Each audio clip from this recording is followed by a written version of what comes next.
देशवासी बहुत संवेदनशील हैं, ज्ञानी हैं, समझदार हैं। ऐसा कोई समझता है कि उनको समझ नहीं है तो वो खुद जो है मुगालते में है। बिजली मुफ्त नहीं दे सकता। दिल्ली का मुख्यमंत्री ने बिजली मुफ्त देने का घोषणा किया ना, क्या हो रहा है? दे दिया। तो राहुल गांधी या उनके खानदान के लोगों ने देश पर राज जो किया है तो कारपोरेट के गोद में बैठ के किया है। वो कारपोरेट के इर्द गिर्द रहे, उनके इर्द गिर्द कारपोरेट ही रहे हैं। कई बड़े बड़े वादे और ऐसी मन मोहने वाली बातें और ऊपर से भाषण ऐसे जो दिल को छू जाए। जी हाँ, और दूसरी तरफ जमीनी बातें, मुद्दों की बातें, आम जनता को लेकर के बात हो रही है, उनकी योजनाओं को लेकर के बात हो रही है, तो किसका पलड़ा भारी है? जी हाँ, हम बात कर हो रहे झारखंड विधानसभा चुनाव की, जो कि आज आखिरी चरण पे पहुंच चुका है। 23 तारीख को रिजल्ट सामने आने वाली है। नमस्कार, मैं हूं फलक सिंह और आप देखना शुरू कर चुके हैं आगाज एक्सप्रेस।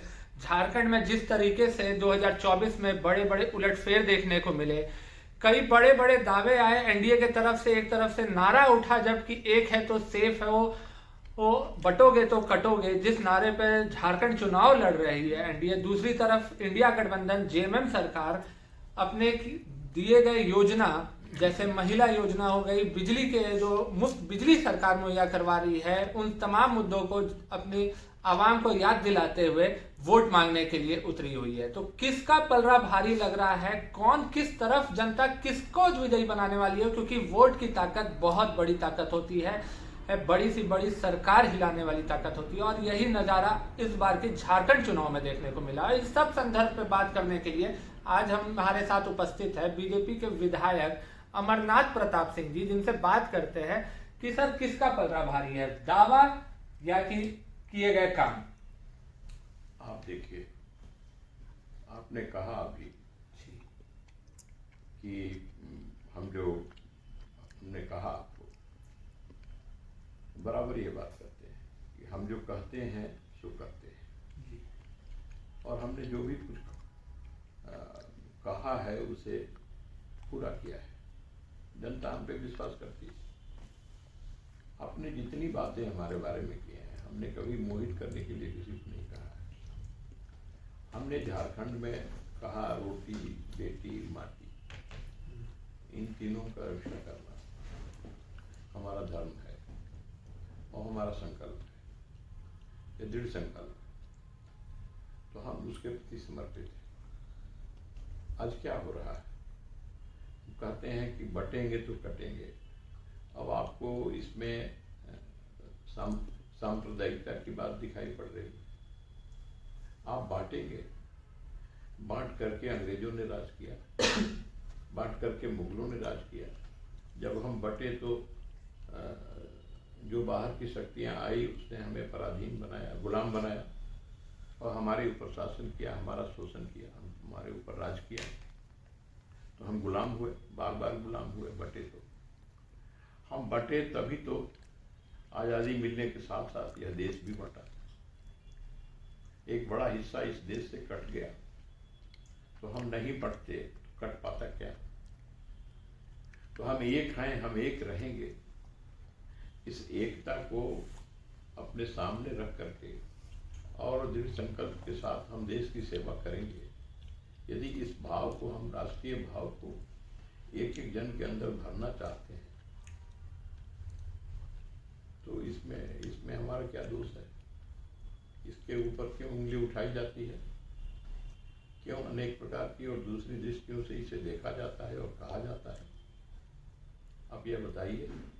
तो प्रधानमंत्री ने कहा कि आप एक रहेंगे तो सेफ रहेंगे। सर, प्रधानमंत्री क्या गलती कहा? प्रधानमंत्री के इस बयान को नेता के तरफ से, विपक्ष के तरफ से राहुल गांधी ने एक पोस्टर भी साझा किया है, जहां पे वो अडानी के लिए दिखा रहे हैं कि सर कॉर्पोरेट कंपनियों के हाथ में जाते जा रही है भारत देश, तो ये आम नागरिक के लिए कैसे है ये एक है तो सेफ? और झारखंड चुनाव में ये जो बयान है, कहीं ना कहीं ऐसा लग रहा है कि बीजेपी के खिलाफ ही इस्तेमाल हो गया है। देखिए, अब राहुल गांधी या उनके खानदान के लोगों ने देश पर राज जो किया है तो कारपोरेट के गोद में बैठ के किया है। वो कारपोरेट के इर्द गिर्द रहे, उनके इर्द गिर्द कारपोरेट ही रहे हैं। अब उनकी कितनी समझ बनी है और क्या बनी है, उनकी समझ को हम चुनौती देने लायक भी नहीं है। और उन्होंने अपनी समझ से जो कुछ कहा है, उनकी समझ कितनी है, अब उस पर उसको हम क्या कर सकते हैं। अब उनको भारत के इतना बड़ा यह भारत देश, यह प्राचीन देश, आदर्शवादी देश, इसमें उनको और यह जो बात है उसको भावनात्मक रूप में राष्ट्र भावना की दृष्टि से सोचना चाहिए था, समझना चाहिए था। उन्हें कारपोरेट दिखाई पड़ रहा है। तो जाकी रही भावना जैसी, हरी मूरत देखें तीन तैसी। सर झारखंड में क्या लग रहा है?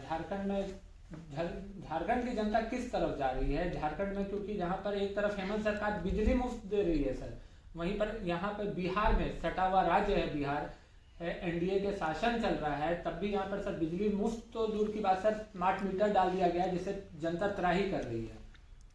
कोई बिजली मुफ्त नहीं दे सकता। दिल्ली का मुख्यमंत्री ने बिजली मुफ्त देने का घोषणा किया ना, क्या हो रहा है?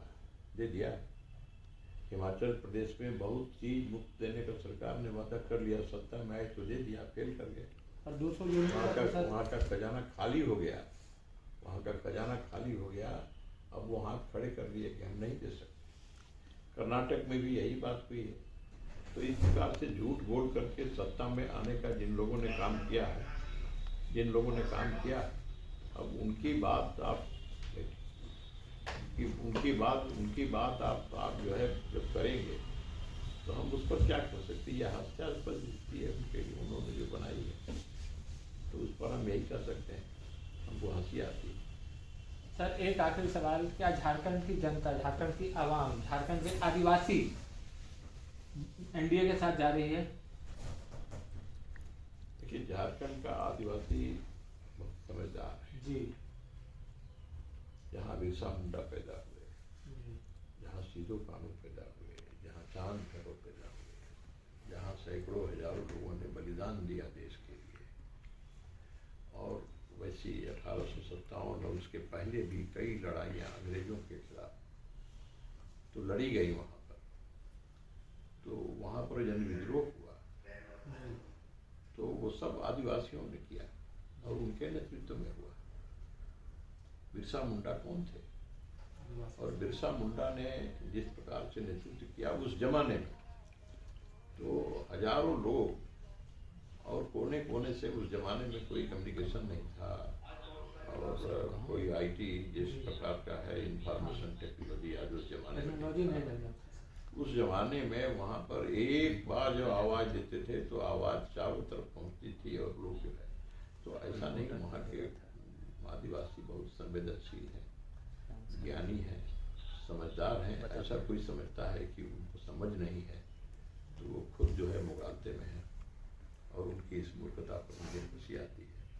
वो जो कुछ कहेंगे और झारखंड के उनका आदिवासी समाज समझ लेगा, क्योंकि मैं जानता हूँ वहाँ के आदिवासी समाज के निकट में बरसों रहा, मैं उनका मनोभाव समझता हूँ।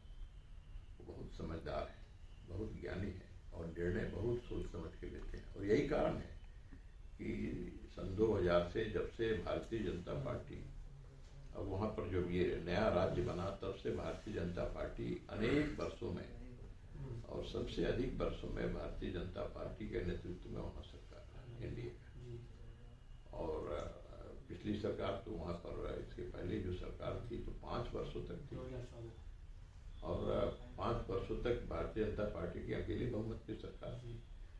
3 बार भारतीय जनता पार्टी के अर्जुन मुंडा जो नेता, तो वो 3 बार मुख्यमंत्री हुए।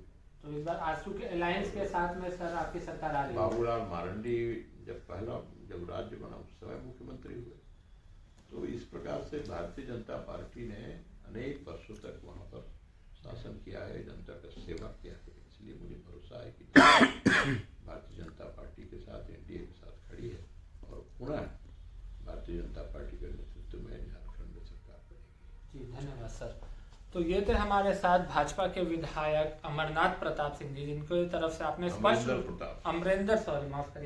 अमरेंद्र प्रताप सिंह, जिनके तरफ से आपने स्पष्ट रूप में सुना कि झारखंड के जो आदिवासी हैं वो बहुत ही समझदार और पूर्ण विश्वास दिखाने जा रहे हैं एनडीए सरकार पर, और उनकी ही सरकार बनने जा रही है, क्योंकि झारखंड के आदिवासी, ये माना जाता है कि जिस तरफ झारखंड के आदिवासी मुड़े उस तरफ उनकी ही सरकार बननी तय है। तो इस बार एनडीए का ये दावा है कि उन्हें पूरी तरीके से आदिवासियों का सपोर्ट है, और जिसके तहत झारखंड में उनकी सरकार आने वाली है। तब तक के लिए जुड़े रहे हमारे साथ, देखते रहे आगाज एक्सप्रेस। धन्यवाद।